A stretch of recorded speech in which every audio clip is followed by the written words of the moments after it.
네, 음식예술 7번째 강의가 되겠습니다. 오늘 주제는 음식은 예술이 될 수 있는가? 라는 물음을 가지고 함께 생각을 해보도록 하겠습니다. 네, 음식은 예술이 될 수 있는가? 라는 주제로 오늘부터 다섯 가지 시리즈로 이제 강의를 하도록 하겠습니다. 이 5가지 시리즈에는 오늘 강의할 신너와 로저 신너죠. 그 다음에 2번째 이제 비어즐리, 3번째 프렐, 4번째 텔퍼, 5번째 굿맨의 이론을 한번 살펴보도록 하겠습니다. 네, 오늘 소개할 로저 신너는 캐나다의 그 브리티시 컬럼비아 대학교 철학 교수로 재직하고 있습니다. 네, 오늘 이제 강의의 그 차례를 말씀을 드리면, 첫 번째 들어가기, 2번째 로저 신너의 흉 비판, 흉은 이제 데이비드 흉을 얘기하죠. 그 다음에 예술적 취미와 미각적인 맛의 정당화, 이 3가지 소주제로 강의를 진행을 하겠습니다. 네, 오늘 강의와 이 5가지 시리즈의 그 내용은 제가 올해 2024년도에 발표한 맛은 미학적 담론으로 적합한가라는 논문을 근거로 강의를 하도록 하겠습니다. 네, 이제 첫 번째 들어가기의 내용을 살펴보죠. 첫째, 음식은 이제 건축, 음악, 그림, 조각, 시, 이 5가지를 이제 주요 예술이라고 하는데요. 음식은 그런 주류 예술에 들어갈 수 있는 것인가? 또 그런 주류 예술과 같은 예술이 될 수 있을까라는 그 물음에서 이제 시작을 합니다. 예를 들면 이제 한 조각의 케이크, 음식이죠. 그것을 아름다운 예술 작품으로 볼 수 있을까라는 물음이고요. 그것을 이제 다시 또 얘기하면은 우리가 잘 아는 그 위대한 예술 작품, 뭐 레오나르도 다빈치의 모나리자라든가 미켈란젤로의 그 다비드상과 같은 예술 작품과 한 조각의 케이크가 과연 비교될 수 있는가라는 물음에서 출발이 되겠습니다. 네, 근데 이런 이론과 관련해서 오늘 소개한 그 로저 신너 교수의 이론을 살펴볼 건데요. 우선 로저 신너는 데이비드 흉을 이제 비판을 하고 있습니다. 먼저 데이비드 흉의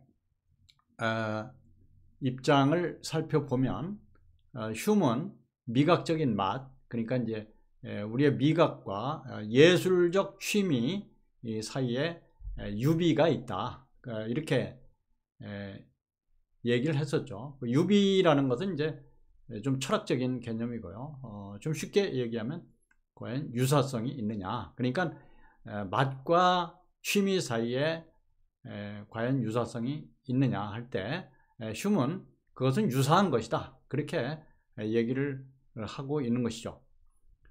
그래서 이제 흉의 관점은 그런 미각적인 맛을 예술적 취미로까지 확장시켜 적용할 수 있다고 보고 있는 것입니다. 이 말은 한마디로 말해서 한 조각의 케이크도 예술이 될 수 있다라는 관점에 서 있는 것이죠. 네, 그런데 로저 신너는 이러한 흉의 관점을 비판하고 있습니다. 우선 신너는 다음과 같은 물음을 제기하고 있습니다. 예술 작품이 미적 성질을 보유하는 것, 아름다움의 성질을 보유하는 것과 와인이 단맛이나 신맛을 보유하는 것은 과연 같은 것인가? 라는 물음을 제기하면서 신너는 흉의 앞에서 얘기한 그 맛과 취미의 유사성이 오해를 불러일으킬 수 있다고 보고 있습니다. 네, 이제 흉의 관점을 보면 이제 흉은 돈키호테의 와인 모델, 이제 우리가 앞 시간에서 좀 살펴봤죠. 산초의 친척들, 돈키호테의 그 시종이었던 산초의 친척들이 와인통에서 이제 그 가죽의 맛과 금속의 맛을 발견한 것이 바로 돈키호테의 와인 모델입니다. 다른 사람들은 와인통에서 가죽의 맛과 금속의 맛을 전혀 발견하지 못했는데 산초의 친척들은 상당히 미각의 예민함을 가지고 있었기 때문에 그러한 맛을 발견을 했던 것이죠. 네, 그런데 이 모델에서 흉은 맛의 느낌, 와인, 미적 정서, 예술작품 이 네 가지 요인이 논리적으로 서로 호환될 수 있다고 간주하고 있습니다. 다시 말해서 앞에 두 가지 맛의 느낌과 와인, 이것은 이제 미각적인 측면이죠. 그 다음에 미적 정서 또는 아름다움의 정서, 또 예술작품, 이거는 이제 예술적 취미를 얘기하는 것이죠. 그러니까 이제 이러한 그 미각적인 맛과 예술적 정서가 서로 논리적으로 이제 호환될 수 있다. 이렇게 간주를 하고 있습니다. 그래서 흉은 이런 말을 하고 있습니다. 아름다움의 일반 규칙이나 구성 패턴을 구성하는 것은 가죽끈이 달린 열쇠를 발견하는 것과 같다. 네, 그러면 이제 앞에 얘기를 좀 보면 아름다움의 일반 규칙이나 구성 패턴, 이거는 이제 미적 취미와 관련된 내용이죠. 근데 이제 가죽끈이 달린 열쇠를 발견하는 것, 이거는 이제 미각적인 맛을 얘기하는 것이죠.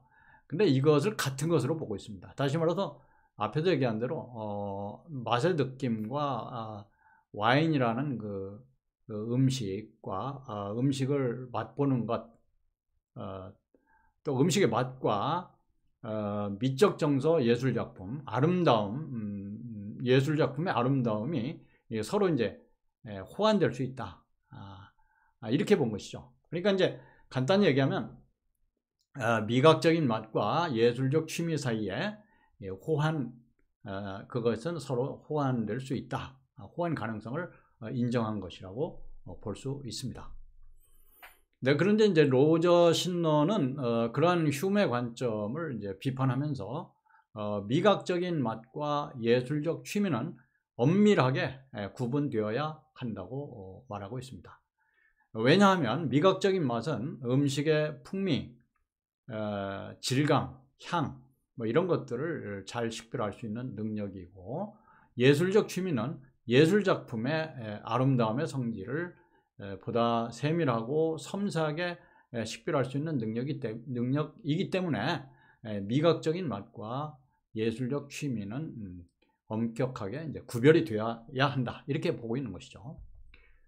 네, 근데 로저 신너가 이제 그런 구별의 근거로 제시하고 있는 것이 바로 인과 이론과 표준 이론입니다.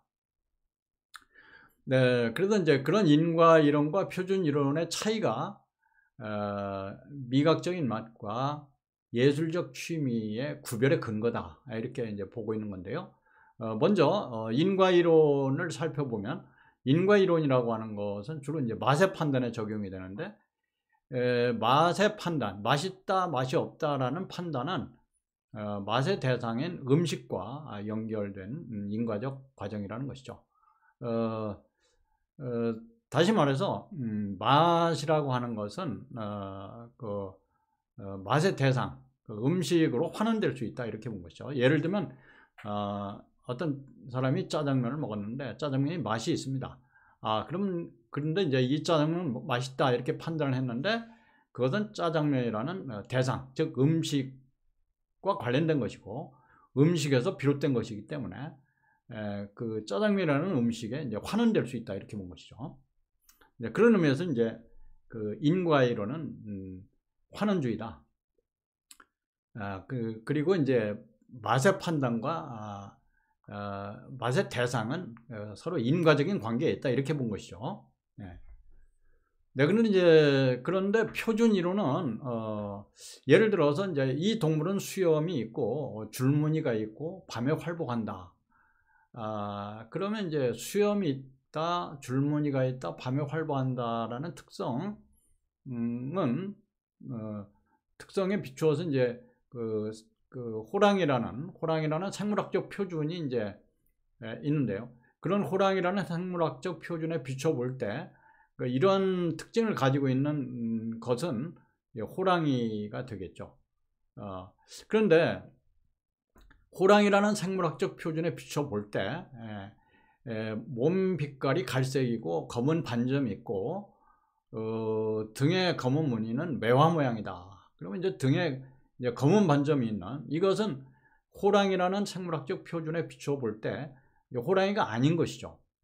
그러면 이제 이 표준 이론은 어떤 그 표준을 정해놓고 그 표준에 따라서 이것이 호랑이냐 아니면은 호랑이가 아니냐라고 하는 것을 구별해 볼 수가 있는 것입니다.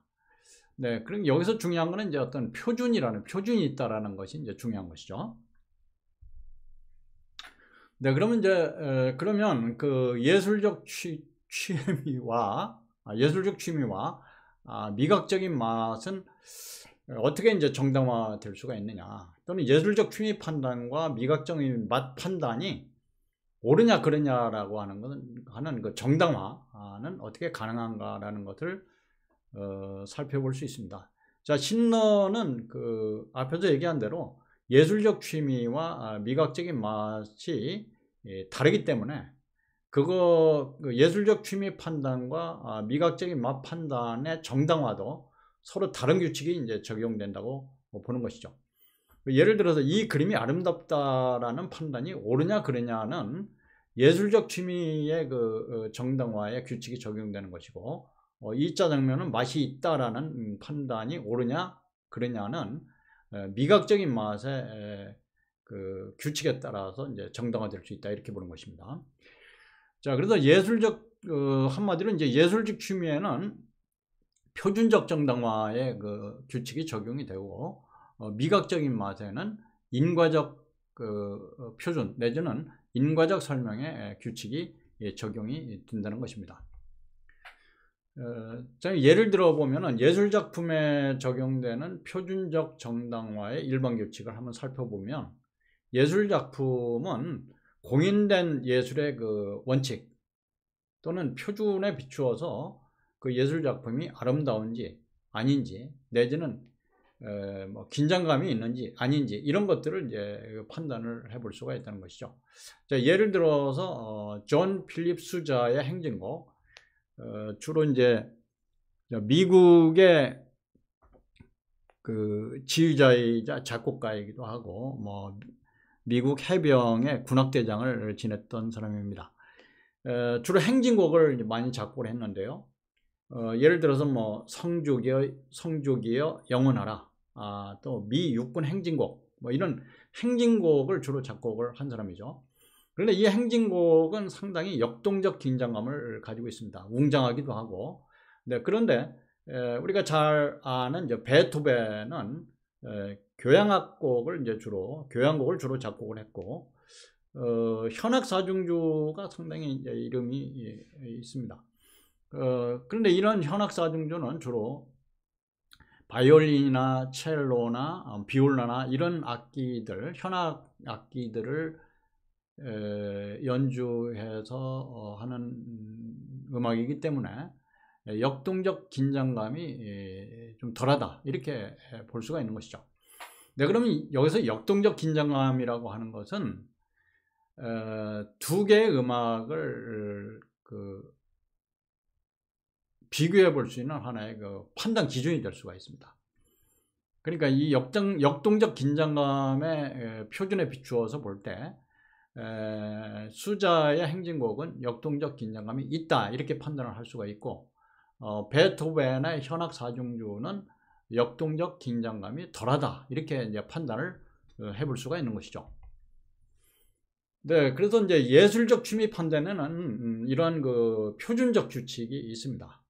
앞에서 살펴본 음악의 역동적 긴장감뿐만 아니라 뭐 조화로운 구조, 음악이 가지고 있는 전후의 그 조화로운 구조라든가 리듬이라든가 뭐 이런 것들이 그 음악을 판단하는 하나의 표준적 규칙이 될 수 있겠습니다.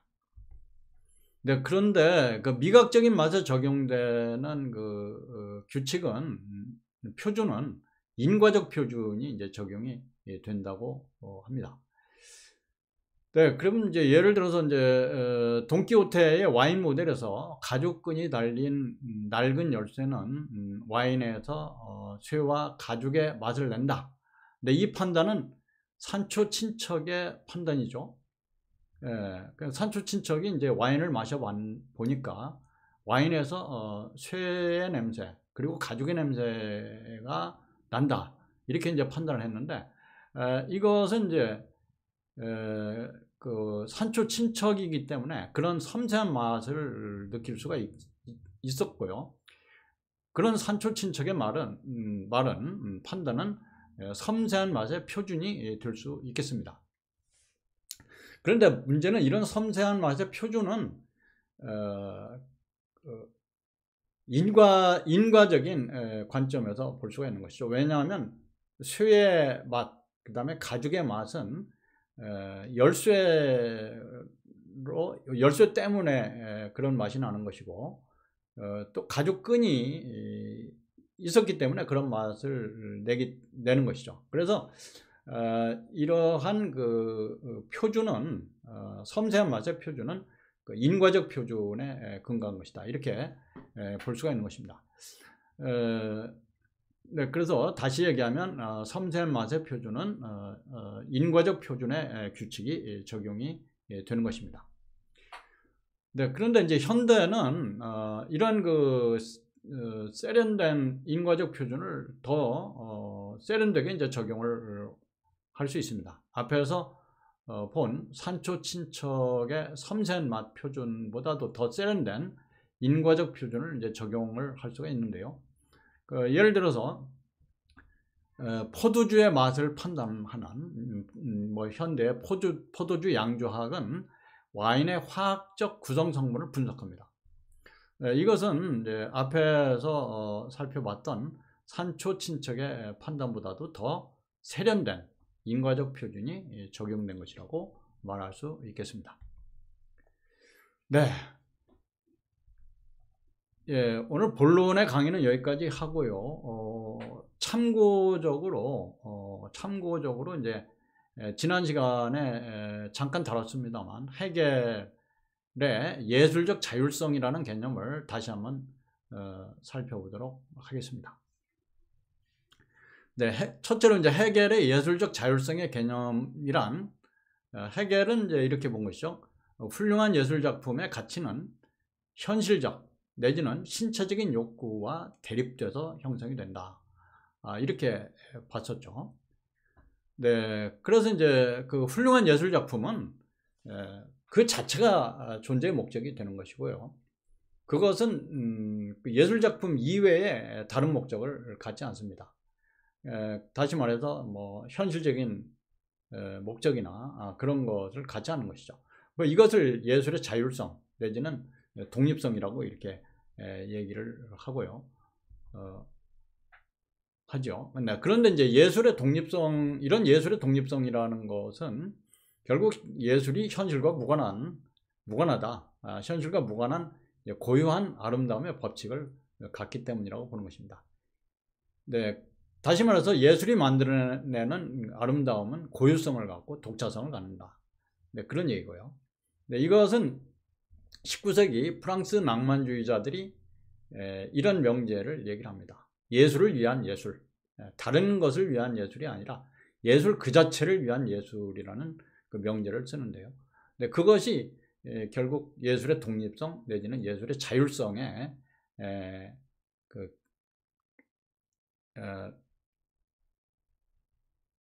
근거가 뭐 된다고 볼 수가 있습니다. 네, 이것은 예술활동이 다른 무엇에 종속되거나 지배받지 않아야 한다는 것을 의미하는 것입니다. 네, 그런데 이제 그 예술의 자율성이 그 부재된, 없는 그런 상태도 생각을 해볼 수가 있습니다. 사회가 자유롭지 못하고 통제된 사회, 뭐 이런 경우에는 예술가들이 구속적 상태에서 예술 활동을 할 수밖에 없습니다. 다시 말해서 예술이 정치, 경제, 권력의 신여가 되는 것을 이야기합니다. 예를 들어서 우리나라에 그 블랙리스트 사건이 있었는데요. 이것은 예술이 정치 권력에 의해서 또는 이념의 잣대를 기준으로 좌지우지되고 있다라고 하는 것을 말하는 것입니다. 뭐 잘 아시겠습니다만 박근혜 정권 시절에 블랙리스트 관리 명단의 규모는 21,362명에 달했다고 합니다. 예술가들을 이렇게 구분을 했고 정권에 호의적이지 않은 예술가들을 골라내서 명단을 구성을 했는데 거기에 있는 예술가들의 숫자가 21,362명에 달했다. 네, 그리고 이들 중에서 사찰을 받고 검열을 받고 또 예술활동에 지원해서 이제 배제된 그래서 이제 실제 피해를 입은 개인이나 예술단체, 개인적인 예술가들이나 예술단체는 9,273명에 달한다고 합니다. 이것은 한마디로 예술활동을 권력이 통제하고 있다, 이렇게 말할 수 있는 것입니다.